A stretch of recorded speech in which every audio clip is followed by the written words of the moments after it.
Saludos, señoras y señores, y bienvenidos a una entrega más del Mundo por Montera, el canal más audaz para el público más inteligente.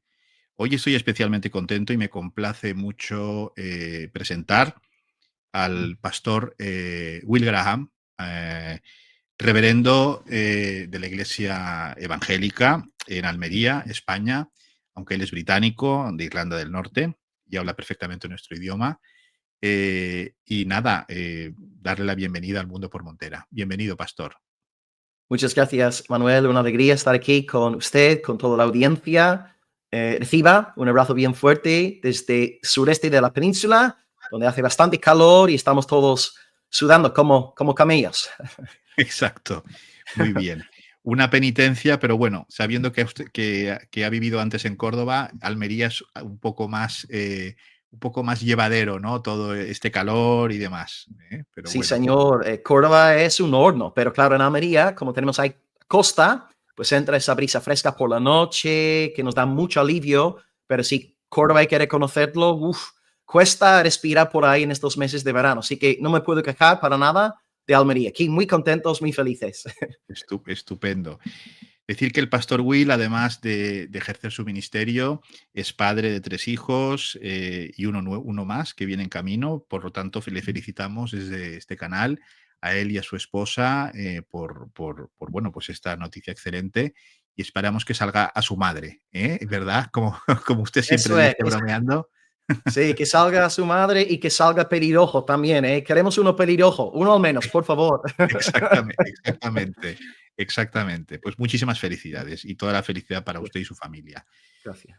¿Por qué está aquí hoy con nosotros el pastor Will Graham? Yo creo que en España y en Europa en general, pero sobre todo en España, se ve muchas veces con estupefacción esta especie de relación tan estrecha, tan íntima entre Estados Unidos y el mundo anglosajón en general y el Estado de Israel. Entonces, mucha gente cree que esto se limita a una cuestión política, a una legítima defensa, pues, de unos intereses políticos, pero, detrás de eso subyace muchas veces unas motivaciones teológicas, por llamarlas de alguna manera, que aquí se desconocen y que no son muy bien a veces calibradas a la hora de valorar este fenómeno, ¿no? Teniendo en cuenta, pues, que, la mayoría de los políticos, norteamericanos, sobre todo norteamericanos, pues son evangélicos, son protestantes, qué mejor que tener al pastor Will Graham, que además es británico y por lo tanto angloparlante, pues para explicarnos qué subyace detrás de este amor, de esta veneración que profesan muchos de estos políticos norteamericanos pues por el Estado de Israel y sus acciones. ¿Qué nos puede decir así a bote pronto para empezar a abrir boca y empezar a poner el tema en su justo lugar? Sí, pues antes que nada, sí, estoy de acuerdo. Estoy de acuerdo con usted. Creo que eso sí, podemos ver esto claramente en la política estadounidense. Una buena ilustración es la charla reciente, o la entrevista, mejor dicho, entre Tucker Carlson, uno de los más conocidos periodistas del país, y Ted Cruz. Ted Cruz es, bueno, senador por el estado de Texas. La entrevista se volvió viral y una de las preguntas más interesantes fue cuando Tucker le pregunta a Cruz por su apoyo al Estado de Israel. Y él le pregunta, pues, ¿cuáles son las razones? ¿Por qué decide usted apoyar al Estado de Israel? La primera razón que Cruz dio en la entrevista fue por sus convicciones bíblicas. Él dice categóricamente, está online, incluso el vídeo está traducido al español. Él dice, yo apoyo al Estado de Israel porque la Biblia me manda apoyar el Estado de Israel. Y luego Tucker Carlson responde diciendo, yo también soy cristiano, pero yo no veo esto en la Biblia. Pero este comentario de Ted Cruz es bien importante porque arroja luz sobre el fenómeno que usted viene comentando, que principalmente es un fenómeno religioso. Desde luego hay implicaciones sociopolíticas, pero Ted Cruz apela fundamentalmente a la enseñanza de la Biblia, la Sagrada Escritura. Y él, al hablar así, está representando la voz de millones de evangélicos, no solamente en los Estados Unidos, pero también en diferentes partes del mundo. El protestantismo hoy cuenta también, incluso aquí en España, con bastantes que comparten esta visión del senador Ted Cruz. Así que sí, estoy de acuerdo con usted, es así, y creo que la entrevista entre Cruz y Carlson pone de manifiesto este celo que hay en muchos evangélicos estadounidenses para con la nación de Israel. Es así. Ciertamente, incluso a veces se puede observar en congregaciones y en cultos evangélicos, como incluso está la bandera de Israel, ¿no? En los podios, o está la menorá, por ejemplo. Todos conocemos que el protestantismo pues, no es amigo pues, de imágenes religiosas ni de cruces, por descontado de crucifijos y demás. Sin embargo, ves que menorás, banderas, no sé, otro tipo de cuestiones, por eso llama la atención pues esta afición, ¿no? Por el mostrar ese afecto como... ¿Dónde podríamos encontrar el inicio de esta visión política del Israel, digamos, terrestre, o sea, del Estado de Israel, y de identificarlo pues, con la Biblia, o sea, con el Israel de la Biblia? Cuando todos conocemos que las cartas de San Pablo pues, critica a los judaizantes, hay toda una cuestión pues, que ya viene de antiguo, ¿no? Pero digamos, este fenómeno político, ¿dónde diría usted que empieza? O por poner así un primer punto, ¿no? De inicio. De acuerdo, sí. Yo diría que todo surge realmente a partir del siglo XIX a grandes rasgos. Se debe a algo que conocemos hoy día como la escatología dispensacional. Es, bueno, un tema muy complejo. Hay mucho online escrito sobre el tema, pero todo esto surge dentro del mundo evangélico en el siglo XVIII. Primeramente tuvo que ver con un predicador llamado Edward Irvine, pero principalmente a través de un ministro anglicano que luego se unió, bueno, fundó una nueva iglesia, una nueva denominación en 1832, la Iglesia de los Hermanos Libres o los Hermanos de Plymouth. Su nombre era J.N. Darby, J.N. Darby, y él era realmente el gran predicador de lo que conocemos hoy día como la teología dispensacional. Y luego el teólogo sistemático de ese esquema, esa escatología, se llamó C.I. Scofield. Y de hecho tiene una Biblia comentada que ha vendido millones y millones de ejemplares. Hasta el día de hoy está disponible la Biblia de Scofield. Así que C.I. Scofield era el gran teólogo sistemático de ese movimiento. Y luego de ahí surgió también un seminario teológico en Dallas, a partir de la obra de Lewis Sperry Chafer. Entonces, el dispensacionalismo arranca en el mundo evangélico a partir del siglo XIX. Algunos intentan encontrar las raíces del dispensacionalismo en la obra de un jesuita del siglo XVIII llamado Manuel Lacunza o Manuel de Lacunza. Pero bueno, propiamente dicho, los evangélicos empiezan a abrazar esta perspectiva en el siglo XIX. Y claro, al entrar en el nuevo siglo XX a principios, se dio lo que conocemos hoy día como la explosión del pentecostalismo a nivel mundial. El pentecostalismo es la denominación evangélica que más crece en todo el mundo. Hoy día hay pentecostales en África, en Asia, las Américas, Europa, por todos lados. Y en gran parte los pentecostales son, escatológicamente hablando, dispensacionalistas. ¿Y qué es a grandes rasgos lo que enseña esta postura dispensacional? Porque dentro del campo evangélico hay muchos no dispensacionales. Tradicionalmente hablando, la iglesia protestante no ha sido dispensacional. En cuanto al dispensacional en sí, su gran punto de partida, su convicción axiomática es que la iglesia no es Israel.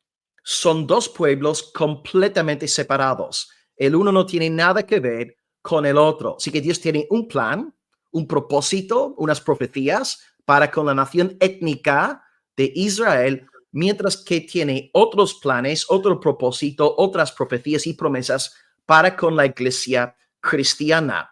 Y esto, por supuesto, crea mucha discordia a la hora de los dispensacionales dialogar con los reformados, que sería más bien los protestantes tradicionales, que dicen que no, Israel se cumple en la iglesia. El verdadero Israel es la iglesia cristiana. Este es el pueblo que Dios ya había prometido en el Antiguo Testamento.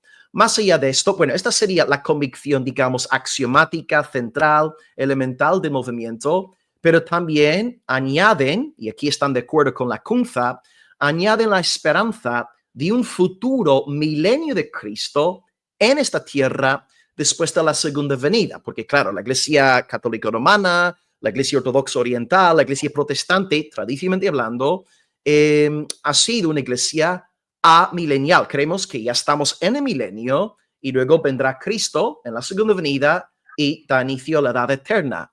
Pero según la CUNFA, Cristo vendrá para dar inicio a un milenio en esta tierra y él reinará desde Israel, concretamente Jerusalén. Entonces los dispensacionales abrazan esta esperanza premilenial y se llama premilenial porque se enseña en este sistema que Jesús viene antes del milenio, premilenialismo. Y muchos de los dispensacionales creen que o 3 años y medio antes de este milenio o 7 años antes, que es la perspectiva mayoritaria, habrá un arrebatamiento secreto, un rapto invisible de la iglesia. Es decir, 7 años antes de la segunda venida, Cristo literalmente va a arrebatar su iglesia. Y esto, por ejemplo, sale en las películas de Dejados atrás, y literalmente millones de personas alrededor del mundo van a desaparecer y así comenzará lo que conocen los dispensacionales como la semana 70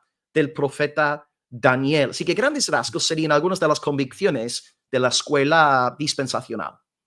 Exacto. Para que nuestra audiencia pueda tener una idea más clara, cuando hablamos de la Biblia Scofield de estudio, normalmente las Biblias protestantes no llevan notas a pie de página, a diferencia de las Biblias católicas o las Biblias ortodoxas, salvo las de estudio, que son las Biblias que están comentadas pues, por algún pastor, por algún teólogo, en este caso este señor Scofield, pero hay muchas otras, ¿no? Lo digo para que la gente un poco se sitúe y sepa de qué estamos hablando, ¿no? Pero ciertamente en la Iglesia Católica hubo un cambio de cara a su postura sobre los judíos, ¿no? Después del Concilio Vaticano II, pero yo creo que fue mucho más a nivel político que no de, en fin, de fe y demás. Pero también hemos visto cardenales diciendo, como Kurt Koch, diciendo pues que no había que pedir por la conversión de los judíos, ¿no? Esto también se ha dicho. Claro, esto en las iglesias orientales y ortodoxas esto prácticamente es inexistente porque ellos pues llevan una dinámica diferente, ¿no? Con sus liturgias y demás. Pero claro, en el mundo protestante yo creo que eso es muy visible. Yo, por ejemplo, me he encontrado que a veces cuando hablas con según qué protestantes llevan incluso la kipá, se ponen el talit, usan la mezuzá, que es eso que se pone en las puertas y le dan un beso antes de salir. Es decir, cuestiones que si, por ejemplo, fuera un crucifijo, dirían que es idolatría, ¿no? O sea, se produce esa especie no sé, como de paradoja, ¿no? Es como una paradoja, porque adoptan toda esa serie de costumbres como si ellos fueran judíos, ¿no? En la práctica. ¿Cómo explica usted el que puedan sobrellevar estas dos visiones? Por ejemplo, no llevarían un crucifijo colgando, pero a lo mejor se ponen pues las filacterias y todas esas de cuero, etcétera. ¿En qué cabeza cabe eso? ¿No? Es un poco asombroso.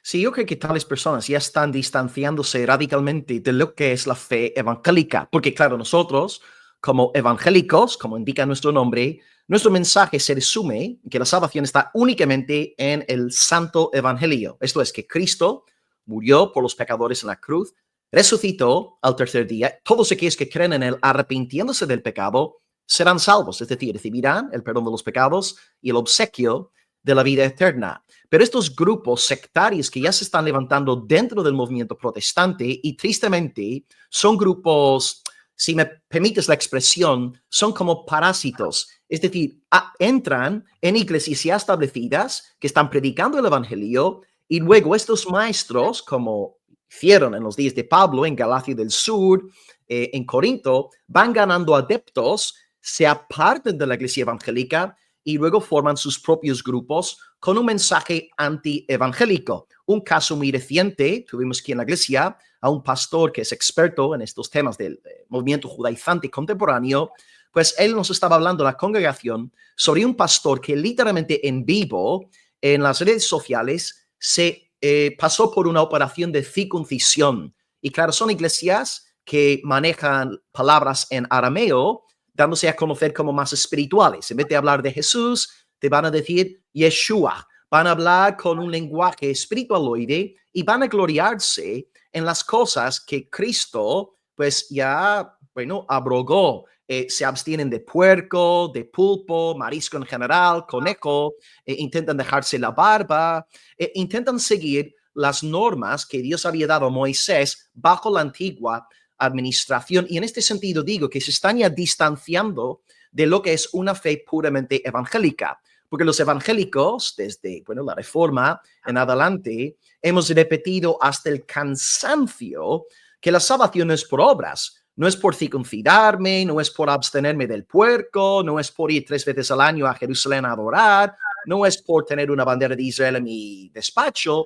La salvación está únicamente por la gracia de Dios en Jesucristo. Así que yo diría que estos movimientos que sí van ganando a bastantes adeptos en el mundo evangélico, por ejemplo, hace poco en Colombia, sacaron un reportaje de que en un solo año estos centros judaizantes habían ganado a 40,000 miembros de las iglesias evangélicas. Entonces yo creo que también tiene que ver con una falta de formación bíblica, pero estas personas para mí ya no pueden ni siquiera, no pueden ser nombradas, estas personas, como personas evangélicas, porque están enseñando que la salvación puede ser hallada fuera de Jesucristo, porque algunos de ellos van a decir que incluso no hace falta evangelizar a los judíos. Si una persona es biológicamente hablando un israelita, o sea, tiene sangre, ADN judío, esta persona no necesita a Jesucristo para ser salvo.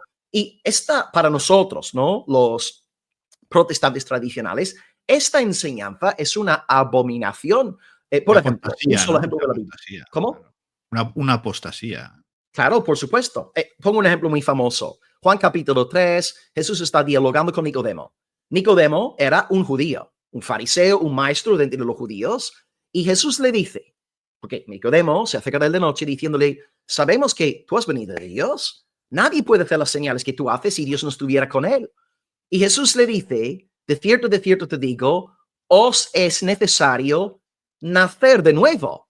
Y Jesús ahí está hablando con un líder religioso, un judío. Jesús no da por sentado que los judíos van al cielo. No, él está diciendo, para un judío ir al cielo, tiene que nacer de nuevo, tiene que creer en Jesucristo como hijo de Dios. Pero tristemente estos grupos que van en efecto con todas las señales judías, estos grupos ya están cayendo en un mensaje herético, en apostasía, y ya yo personalmente no los considero ya más evangélicos, porque ya han abandonado el evangelio predicado por los reformadores, como, Lutero, Calvino, John Knox en Escocia, Bucer, Bullinger, etc. Así que estas personas están fuera ya de lo que consideramos una fe verdaderamente evangélica.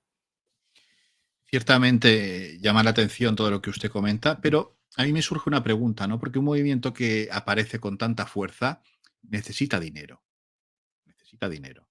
Entonces, el sionismo sabemos que es un movimiento que maneja mucho dinero, es decir, es un movimiento que tiene buena financiación. Puede haber detrás de estos grupos una financiación interesada, porque claro, es que si no, no se explica, las cosas cuesta mucho hacerlas y mucho esfuerzo y hay que ganarlas con el sudor de la frente, ¿no? Entonces, que de repente aparezca un grupo que, como usted dice, pues va parasitando otros grupos, digamos, donde no ha entrado no ha permeado esta ideología, pues claro, deben tener una financiación importante, digo yo, imagino, ¿no? Sí, claro, porque cuando pensamos en la cantidad de personas que han aceptado la perspectiva dispensacional, pues por supuesto, solamente en los Estados Unidos son literalmente millones y millones que están ofrendando, que están apoyando a las iglesias que predican, por supuesto, esta doctrina, y solamente en los Estados Unidos, estamos hablando de un solo país, ¿quién sabrá cuántos miles de millones estarán generando? Y por tanto es normal que este movimiento vaya de fuerza en fuerza, porque ciertamente estas conferencias que se convocan hoy día sobre las grandes cuestiones escatológicas, la guerra con Irán, lo que está pasando en Gaza, Palestina, ¿verdad? Todos estos temas, cuando celebran conferencias, incluso hacen estudios online en YouTube, la página que sea, realmente estos vídeos se descargan, se reproducen literalmente millones y millones de veces. Así que, por supuesto, cuando nos damos cuenta de que esta fe dispensacional representa una enorme porción de la fe evangélica contemporánea, pues sí, por supuesto, hay mucho dinero, manejan mucha pasta y por tanto sí es normal que haya tanta enseñanza en esta línea, porque realmente es algo que interesa a la gente y muchos se sienten identificados con esta línea teológica. Claro, porque para el público lego en la materia, ¿no? Aquí estamos hablando de esta cuestión, pero es que cuando uno pues, se encuentra con personajes que están en este mundillo, pues de repente te ves a alguien pues, de Colombia o de Perú o de países de Hispanoamérica en los que el protestantismo está creciendo de una manera exponencial, pues vestidos como judíos muchas veces, ¿no? O sea, cosas tan peculiares, ¿no? Como esto, y entonces piensas, pero bueno, ¿qué le han explicado? ¿Qué le han hecho, no? Para que llegue hasta a gente que desciende, pues no sé, de los aztecas o de los mayas, ¿no? Pero bueno, se identifican pues como judíos de ese Israel hasta el punto, como dice usted, de adoptar los hábitos y las costumbres alimentarias, ¿no? Y cuestiones de estas que bueno, yo creo que tiene una relación muy clara pues, con el movimiento sionista, ¿no? Es decir, aquí tiene que haber, porque esto interesa al movimiento sionista, el que el cristianismo esté de alguna manera, eh, no voy a decir vendido, pero prácticamente pues siempre del lado, ¿no? De lo que hagan más allá pues de si es correcto o no es correcto, ¿no? Porque Mm. es ese apoyo acrítico a lo que yo me refiero, porque uno puede tener un apoyo pues, político X, ¿no? Pero cuando es un apoyo acrítico, hagas lo que hagas, apoyas a Israel, como pasa, pues me parece alarmante, ciertamente, porque es una ceguera moral, ¿no? En este aspecto. Sí, de hecho, una prueba de lo que usted está comentando, en mi YouTube, ayer lancé una encuesta y la pregunta fue, la formulé cuidadosamente. La pregunta fue, como cristiano, porque casi todos mis seguidores no son, se identifican como creyentes, como cristiano, ¿usted apoya todas las decisiones del Estado de Israel? Y coloqué a posta la palabra todas, ¿no? ¿Usted apoya todas las decisiones de Israel? 5,000 personas me respondieron y un 27% dijo que sí. O sea, literalmente hablando, 27%, la decisión que sea, si es tomada por la nación de Israel, la damos como aprobada y buena. Ahora, yo estoy de acuerdo que a nivel puramente político, una nación tiene el derecho a la autodefensa, puede defenderse a sí misma, por supuesto que sí, no estamos negando esto, pero cuando lo que usted ha descrito como esta perspectiva acrítica decida lo que decida una nación, no solamente Israel, cualquier otra nación, haga lo que haga, por el mero hecho de esta nación tomar dicha decisión, ya cuenta con su apoyo, ya es moralmente aceptable, pues ya estamos yendo por un camino bien peligroso y podemos estar abriendo la puerta para la tiranía, el abuso, el aplastar a las personas, el violar sus derechos y libertades. Entonces yo creo que para mí al menos, esta cifra me resultó realmente alarmante. Publiqué, de hecho, el póster esta tarde en mi Facebook para que la gente se diera cuenta de que literalmente en nuestro sector hay muchos con este pensamiento crítico. Y esto, por supuesto, luego a nivel sociopolítico tiene implicaciones graves y, como acabo de señalar, muy peligrosas. Claro. ¿Y qué tipo de solución podríamos vislumbrar para esto? Porque claro, digamos que es gente, no sé, intoxicada por esas cuestiones, porque muchos han sido al menos cristianos fervorosos, ¿no? En un pasado, hasta que han conocido este dispensacionalismo, esta interpretación, ¿no? Usted, por su experiencia, ¿tienen, digamos, fácil, no sé, arreglo, fácil reforma, o son testarudos? ¿Qué nos podría decir? Sí, yo creo que dentro del dispensacionalismo hay como más moderados que no estarían, por ejemplo, absteniéndose de puerco, que no estarían buscando circuncidarse, no hay. La gran mayoría de los dispensacionales son moderados y, bueno, que sí pueden ser considerados como evangélicos porque aceptan los grandes pilares de la fe evangélica, las cinco solas, sola escritura, sola gracia, solus Christus, sola fide y sola deo gloria. Así que la gran mayoría estarían ahí. Por ejemplo, un caso reciente, el lunes pasado, falleció un destacado pastor dispensacional muy famoso en los Estados Unidos y en todo el mundo, John MacArthur. Él era pastor de Sun Valley, California, murió a sus 86 años, aunque llevaba ya casi 2 años sin predicar por problemas ahí con los pulmones.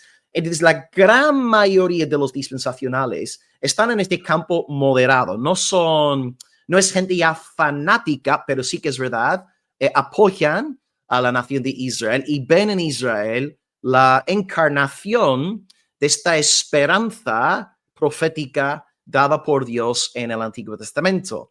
Nosotros estamos principalmente preocupados por estos dispensacionales más fanáticos, radicales, que han salido del marco evangélico, que han negado las cinco solas de la Reforma, que están predicando que la salvación puede encontrarse fuera de Jesucristo y, por supuesto, con todo lo que esto conlleva a nivel ético, a través de su forma de vivir, lo que antes he descrito.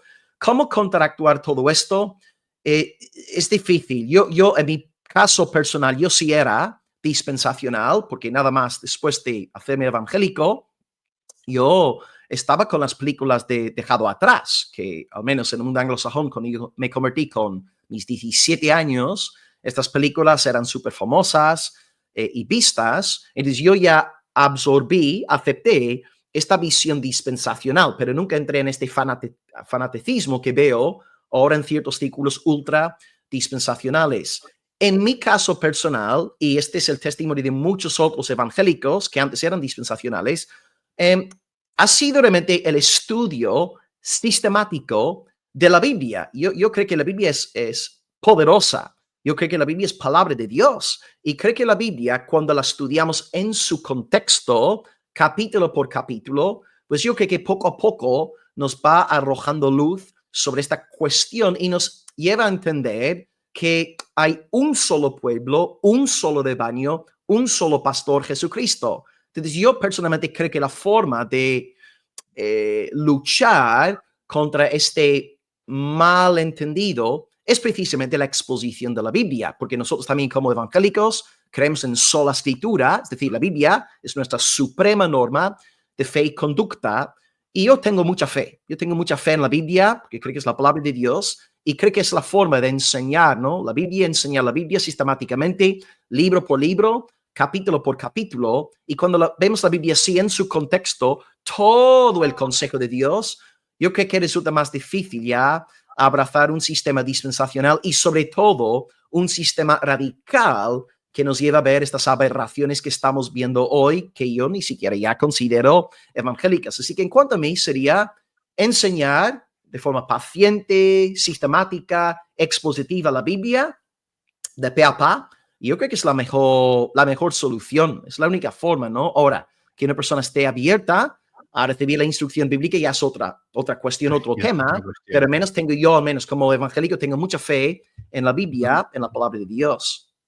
Y ya que menciona la Biblia, que por supuesto es fundamental, ¿no? Y protestantismo.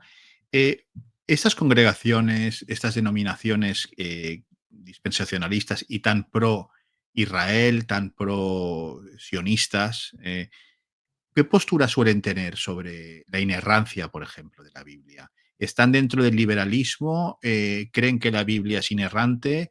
Lo digo porque esa también es otra cuestión, ¿no? Que nos llevaría a otro programa, ¿no? Sobre el tema del liberalismo, la alta crítica y demás. ¿Cuál suele ser, digamos, el binomio que acompaña a estos grupos?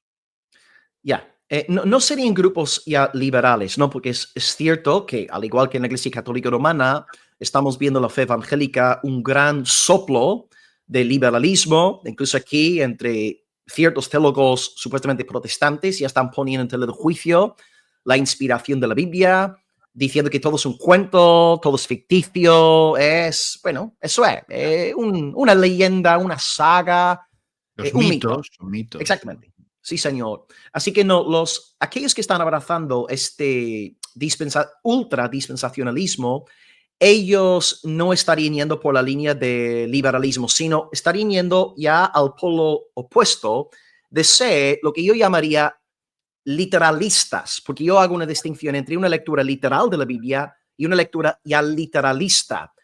Con esto lo que quiero decir es que si yo, por ejemplo, estoy interpretando un texto simbólico de la Biblia, por ejemplo, anoche me tocó compartir sobre Apocalipsis 1 en mi iglesia, ya que Apocalipsis es un libro simbólico, pues una interpretación simbólica sería una interpretación literal, pero una interpretación literalista sería interpretar lenguaje simbólico de forma crudamente literal. Por ejemplo, si estoy predicando de Cantares, que es un libro de poesía, un hombre que ama a su mujer y viceversa, pues hay muchas expresiones muy bonitas y poéticas en el libro. Pero si yo dijese algo muy, muy bonito, muy poético a mi esposa, por ejemplo, cariño, tú eres mi paloma, tú eres mi cierva, mi gacela, yo te tengo en el corazón.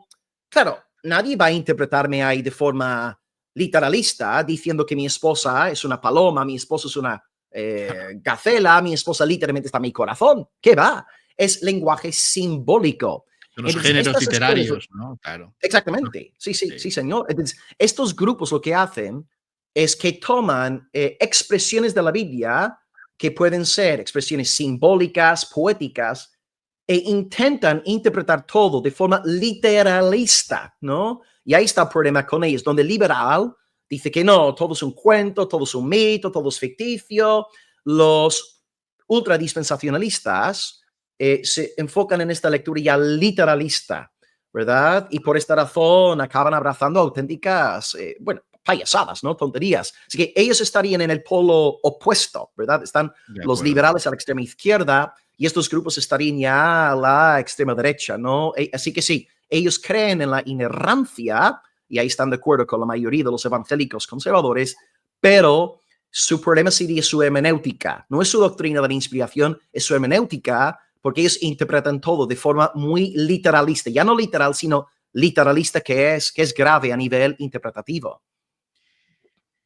Y, por ejemplo, si vamos a la administración norteamericana actual, por ejemplo, en el que pues, ya ha hablado usted de Marco Rubio, ¿no? Que es político muy importante ahora mismo en la administración Trump. eh, ¿Cree que Donald Trump, que él es presbiteriano, ¿no? Al menos se define como tal, cree que está dentro de esta órbita o cómo lo analizaría usted?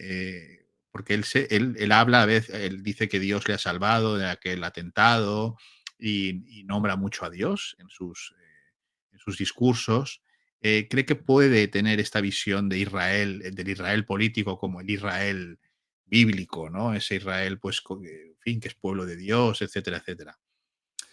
Como presbiteriano, claro, su mamá, sin lugar a dudas, era una presbiteriana fiel, regaló una Biblia. De hecho, ahora mismo Trump está en Escocia, de donde su madre está, ahora mismo está jugando al golf ahí, está quiere también encontrarse con nuestro primer ministro, Keir Starmer, en el Reino Unido en estos días, está por ahí, en la tierra de su mamá. Ella sí, era una creyente, una presbiteriana fiel, comprometida, que era una mujer que buscaba honrar al Dios de las Escrituras, sin lugar a dudas. Trump, sin embargo, no es, claro, no es que yo quiera ser mal pensado, pero él entiende que el religious right en Estados Unidos tiene un poder político inmenso, ¿verdad? Entonces él sabe muy bien si gana la simpatía del religious right, que bueno, va a ser mucho más fácil ganar en las elecciones. Y vimos en noviembre, perdón, que ya tenía a los evangélicos ganados y bueno, fue una paliza que dio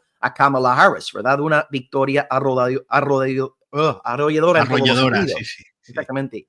Ahora, como presbiteriano en sí, yo dudo de que sea un evangélico realmente convertido, ¿no? Con buenos frutos. Pero como presbiteriano, el presbiterianismo rechaza esta escuela dispensacional. De hecho, dos hombres que mencioné antes en el programa, Schofield y Schaeffer, ellos eran ministros de la iglesia presbiteriana y los presbiterianos convocaron un sínodo en el cual dijeron que no es compatible el dispensacionalismo con la fe presbiteriana, porque claro, la fe presbiteriana es simplemente teología reformada y cree que hay un solo pacto de gracia.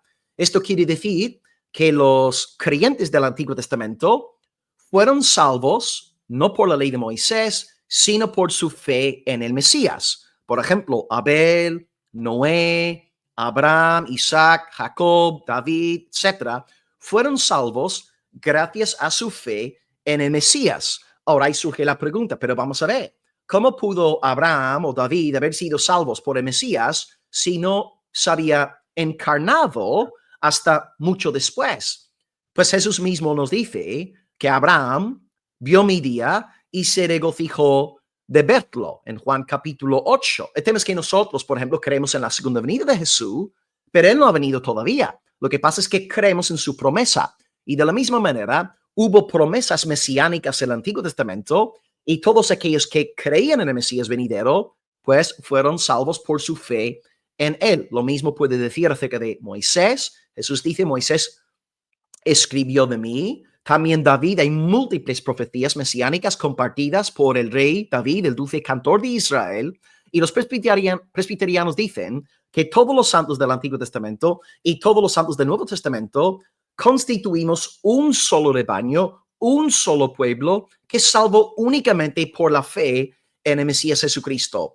Por tanto, si Donald Trump fuese un teólogo presbiteriano, no estaría de acuerdo con los dispensacionales. Ahora, sí podría tener una relación amigable con ellos, ya que en cuanto a las 5 solas, estamos 100% de acuerdo y aceptamos los grandes credos de la cristiandad, tales como el credo apostólico, el niceno constantinopolitano, el credo de Atanasio, el credo de Calcedonia. Así que ahí estamos todos de acuerdo, pero como teólogo presbiteriano, él tendría que rechazar el dispensacionalismo. Lo que yo veo en Trump es más bien un político que es bien inteligente, sabe también cómo ganar votos, hay que reconocerlo. Uno puede estar más o menos de acuerdo con él y sus políticas, pero no podemos negar que es un hombre que sabe hacer lo que está haciendo, sabe hacer política, sabe conseguir apoyo.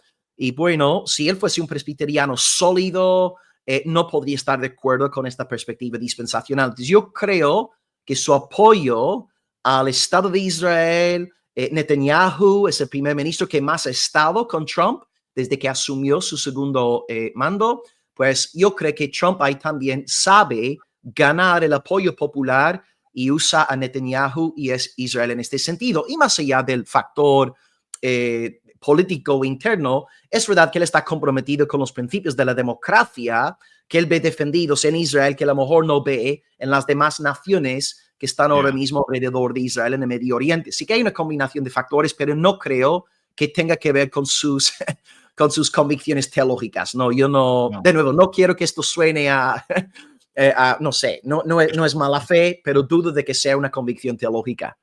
Claro, porque luego hay personajes también importantes como Lindsey Graham, por ejemplo, que habla también, ¿no? Pues del tercer templo y de todas estas cuestiones, ¿no? Que también llaman atención, ¿no? Porque esto como que en España no se entiende bien por falta de conocimiento de estas realidades, ¿no? De ver pues que se habla desde una perspectiva religiosa, ¿no? Sobre todas esas cuestiones. Lindsey Graham, yo no sé a qué denominación pertenece este señor, pero está constantemente pues azuzando, ¿no? Pues el que se cumplan unas supuestas promesas bíblicas, ¿no? Que vamos, son de lo más disparatadas, ¿no? Al menos, vamos, para el que habla, ¿no? O sea, para mí me parece de lo más disparatado, ¿no? No sé a qué denominación pertenece este Lindsey Graham.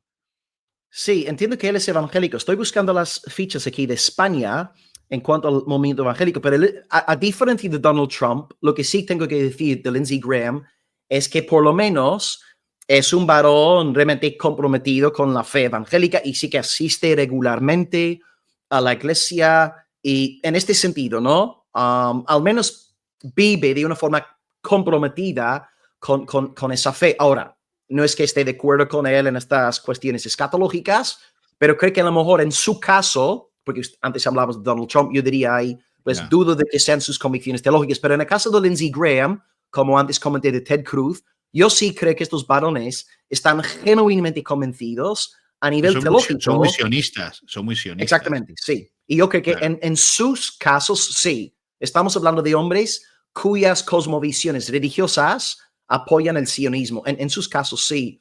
Ahora, en cuanto a España, estaba consultando aquí los datos.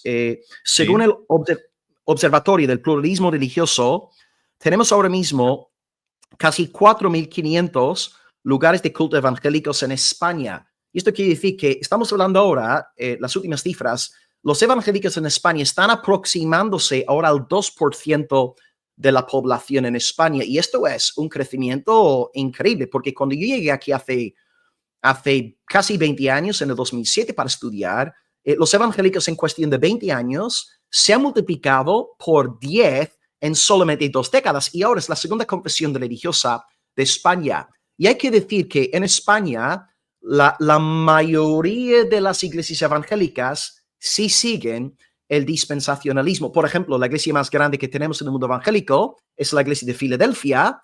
Ellos de los son gitanos, hermanos ¿no? gitanos. Sí, exactamente. Los gitanos, casi todos ellos abrazan esta escuela dispensacional. Y luego también, más allá de la etnia gitana, la denominación evangélica más grande es Asambleas de Dios.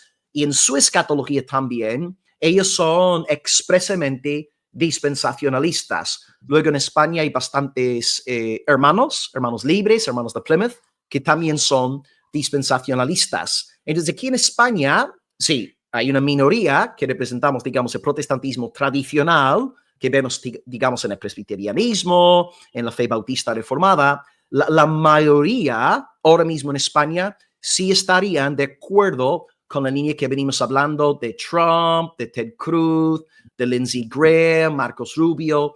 La mayoría de los evangélicos aquí en España sí estarían yendo hacia esta línea sionista también. Es muy interesante los datos que aporta y son sumamente útiles para conocer la realidad que nos circunda, sobre todo en España. Este crecimiento que mencionas es llamativo. Yo creo que estaba bastante vinculado o podría estar este crecimiento del protestantismo, de la fe evangélica en España, con la inmigración Ya, hispanoamericana en ya, España. sí. Porque como hemos comentado antes, el protestantismo ha crecido una barbaridad en los últimos años en Hispanoamérica. Hay países donde ya son pueden hacer hasta de lobby, ¿no? Porque son muchos.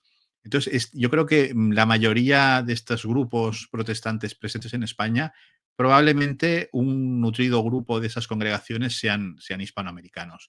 Creo yo, ¿eh? No sé Sí, qué opina sin usted. lugar a dudas. El flujo migratorio es el factor principal en el crecimiento de la fe evangélica, sin lugar a dudas, ¿no? Porque ahora somos 1.5 millones de evangélicos en la península ibérica. Y sí, en efecto, si uno va a cualquier iglesia evangélica, ahora, nuestra iglesia en Almería sería una excepción porque tenemos la mayoría de los hermanos, los miembros, son españoles, son de la tierra, son andaluces, almerienses. Almerienses, sí, sí. Exactamente, sí, pero nuestra iglesia es una excepción.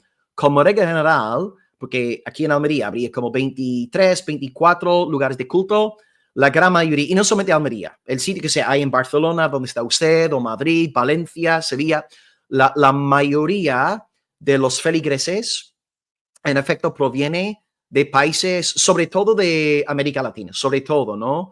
Ciertamente hay otras nacionalidades representadas, pero como regla general, las otras nacionalidades no tienden a mezclarse muy bien con los españoles. Por ejemplo, si nigerianos, por ejemplo, en Castellón hay diferentes congregaciones solamente de nigerianos y no se relacionan con los hermanos españoles. O los rumanos, es muy común también aquí en España, hay excepciones, pero como regla general, los rumanos montan sus propios templos, sus propias congregaciones, hasta tienen sus cultos en rumano. Ahora, iglesias que sí predican en español, pero como regla general son los latinos los que están entrando en las iglesias españolas, dándoles este vigor, esta energía. Y sí, así es, el flujo migratorio es el gran factor en el auge de interés en la fe evangélica. Sí, sí, señor, 100%.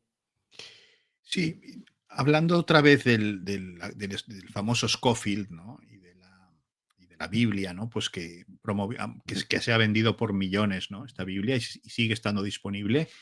Hay gente que comenta, gente pues de renombre, que el famoso Scofield fue financiado por un judío sionista, un tal Untermeyer, que fue el que digamos, le facilitó, le dio los medios para que su Biblia tuviera pues este predicamento que ha tenido pues hasta el día de hoy. Esto lo dice pues hasta César Vidal o otras personas pues que han estudiado esta cuestión.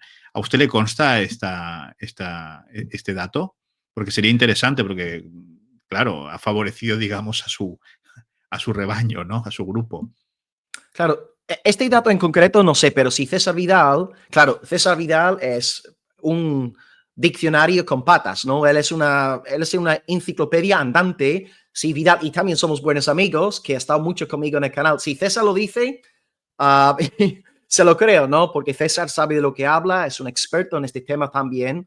Pero yo personalmente, este dato de la relación entre Schofield y este judío lo desconozco, ¿no? Yo ahí no tengo autoridad para comentar, no sabría qué decirle.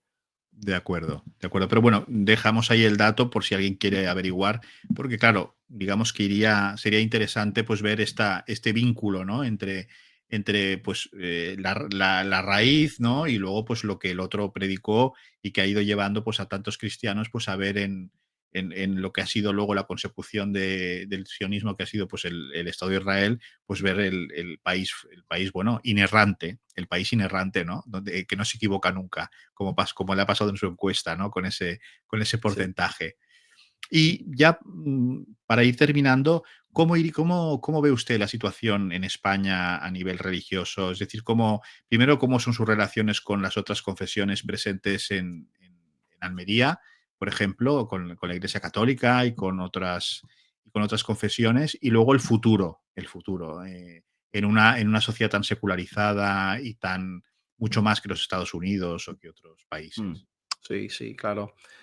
Sí, aquí en cuanto a Almería, realmente no tenemos ninguna relación ahí con la Iglesia Católica. Aquí tenemos un obispo que es relativamente nuevo, llegó hace 4 añitos, marzo 2021, Antonio Gómez. El tema es que su línea a ver, él era amigo de Francisco y representa un poco esta línea más progresista. De hecho, él, cuando salió la publicación de Fiducia Supplicans, que causó un revuelo a nivel global, tanto dentro como fuera del catolicismo romano, cuando el Papa Francisco, a través de, bueno, el dicasterio para la fe, pues ellos aprobaron la bendición a parejas del mismo género. Pues salió en la radio el obispo de Almería, Antonio Gómez, antes era Adolfo González, que era un hombre más conservador, pero Antonio Gómez salió diciendo que aún antes de Fiducia Supplicans, él ya venía practicando, llevando a cabo bendiciones a parejas del mismo género. Y yo por poco, ¿no? Por poco tuve un infarto, pero ahí vemos un poco la línea que representa Gómez. No nos sentimos identificados con este progresismo. Y bueno, al fin y al cabo, nosotros también, en cuanto a las 5 solas, al ser movimiento protestante, sí tenemos una relación con los católicos y compartimos el evangelio con los católicos que hay en Almería y también con los musulmanes. Aquí en Almería, por supuesto, 1 de cada 7 habitantes es árabe. O sea, aquí literalmente es a la hora de salir a la calle y hablar con la gente, la gran mayoría son personas ahora árabes aquí en Almería y claro, estamos pegados a África y aquí, bueno, nos escuchan, nos prestan atención y a mí me sorprende porque muchas veces están hasta más abiertos a escuchar la predicación del evangelio que a lo mejor personas que viven aquí toda la vida en Almería, ¿no? Y me sorprende a veces esto, la apertura que tienen, pero tienden a estar más abiertos si están a solas. Si por ejemplo, están en grupo, no. No, si hay 3, 4, no te van a hacer caso, hasta te van a amenazar, pero si hablas uno a uno, cara a cara, sorprendentemente tienden a estar muy abiertos, hablarán de su fe en Mahoma, en el Islam, etcétera. Pero bueno, sí, interactuamos con los musulmanes, los invitamos a nuestras reuniones para que les prediquemos la Biblia y eso es. Pero más allá de esto, sí tenemos buena comunión entre nosotros como diferentes iglesias evangélicas. Tenemos una reunión mensual con los pastores de las diferentes iglesias, porque en esas iglesias no tenemos a sacerdotes, a curas, sino que a pastores. Es el nombre que damos a nuestros dirigentes y nos reunimos casi siempre el primer lunes de cada mes para orar juntos, compartir luchas, orar los unos por los otros. Pero más allá de esto, no tendemos a tener una relación, digamos, institucional ni con los musulmanes, ni con los católicos romanos, ¿no? Y sobre todo la línea que es la de Antonio Gómez, no nos sentimos realmente identificados con él, ¿no? Por razones obvias. Es un obispo, sí que tiene usted razón, es un obispo absolutamente bergogliano, es decir, es de la línea del desaparecido Papa Francisco y evidentemente entiendo lo que dice porque sí, siempre ha sido considerado muy, muy progre dentro del mundo católico romano en las cuestiones morales sobre todo, ¿no? Entonces no me extraña nada lo que dice. Y sobre los musulmanes hay que recordar que si son musulmanes, digamos, coherentes con su fe, no pueden ir al cielo si no reconocen a Jesús como un profeta. Por lo tanto, algo, si son musulmanes verdaderos, algo tienen que escuchar, ¿no? Otra cosa es que, bueno, sea gente pues con más o menos formación o más o menos... pero bueno, ellos creen que Jesús fue un profeta y yo he podido hablar con musulmanes y le tienen pues un respeto, incluso creen en la concepción virginal, ¿no? De Cristo y demás, ¿no? Por lo tanto, no me extraña lo que dice, que estén, ahora que en grupo a lo mejor les da más, se sienten más intimidados, ¿no? Pero a solas sí que el trabajo es diferente, sí. En esto sí, señor. Sí que lo entiendo. Sí. Y sobre el futuro de este país, sobre el futuro de su ministerio, ¿cómo ve el panorama? ¿Lo ve halagüeño? ¿Lo ve cree que estamos a punto de que venga el arrebatamiento, como dirían los dispensacionalistas? Es una broma esto, ¿eh? Pero, ¿cómo está el panorama? Sí, claro, como cristianos, desde luego, vivimos a la luz de la segunda venida y no sabemos si el Señor regresará en 5 años o en 50.000 años. No me toca a mí poner fechas, aunque bueno, hay bastantes en YouTube que alegan conocer la fecha, ¿no? De la segunda venida, pero no hay que hacerlo. Esa es la prueba de que son mentirosos. Cuando dan una fecha, es la prueba de que mienten. Sí. Porque el propio Jesús dice en Mateo 24, nadie 36, sabe el día ni la hora. Claro, exactamente. Claro. O sea, el propio Jesús te lo está diciendo, ¿no? Ahí tal cual. Sí, el futuro, yo creo que en cuanto a nosotros como iglesia evangélica, nuestra labor consiste en anunciar el evangelio, servir al prójimo, ser sal, ser luz, apoyar a los necesitados, estar ahí, ofreciendo misericordia, amor, procurar brillar con esa misericordia, ternura de nuestro Dios. Y claro, en cuanto al futuro sociopolítico, nosotros, claro, estamos orientados hacia nuestro Dios, nuestro llamamiento, independientemente del futuro de España. Queremos seguir siendo fieles a nuestro llamamiento, ¿verdad? Y bueno, por supuesto, podemos tener nuestras inclinaciones sociopolíticos, por supuesto que sí, pero en primer lugar para nosotros siempre está el avance del reino de Dios y vamos a procurar ser fieles a lo de predicar el evangelio, pase lo que pase en España. Y doy gracias a Dios, porque ahora mismo bajo Sánchez al menos tenemos todavía libertad para ir por las calles anunciando la palabra y esperamos que sigamos con esta libertad en el futuro cercano y lejano. Pero bueno, aun si tuvieran que meternos en la cárcel, seguiríamos proclamando la palabra, ¿no? Porque es nuestro deber, es nuestro llamamiento y por eso entiendo que Dios nos tiene aquí en esta tierra, en este país. Así que sí, desde luego oramos por España, por sus gobernadores, por sabiduría, que Dios envíe un avivamiento de fe en su evangelio, que Dios avive estos valores que antes conocíamos en Europa, ¿verdad? El Dios de nuestros antepasados, nos hemos apartado de él y hoy día por todos lados vemos caos a nivel moral, vemos putrefacción en todos los sentidos, en el ámbito familiar, en el ámbito laboral, en el ámbito educativo. Nos provoca mucha tristeza y por tanto oramos a Dios para que podamos ser valientes a la hora de defender su palabra a pesar de las consecuencias, porque sabemos ya que incluso a nivel puramente laboral, por el mero hecho de defender que el matrimonio es para un hombre y una mujer, ya te pueden inhabilitar profesionalmente aquí en España, ¿no? O sea, es algo impresionante y por tanto yo creo que debemos ser fieles a nuestras convicciones axiomáticas que están en la palabra de Dios y bueno, así que no sé, yo no soy profeta ni hijo de profeta, no sé qué va a pasar en el futuro, deseo que las cosas vayan a mejor, pero si las cosas van a mejor o si van a peor, la idea es seguir predicando el evangelio, seguir amando a la gente, seguir sirviendo a la gente y orar que Dios siga salvando muchas almas para su gloria en Jesucristo. Así que más allá de esto no, no puede decir mucho más, pero Bueno, ya bueno. ha dicho mucho, ¿eh? Y sí, sí, ciertamente para alguien con su ministerio, pues el combate es importante porque es remar completamente contracorriente en la sociedad Sí. actual y cuando se rema contracorriente es señal de estar en el camino adecuado, ¿no? Porque si fuéramos, pues entonces sería la cosa más complicada, ¿no? Pero bueno, todo aquel que quiera conocer mejor el trabajo del pastor Will Graham, que siempre está muy al pie del cañón, no solamente en su iglesia, sino en la iglesia esta de YouTube, ¿no? Que tiene un canal.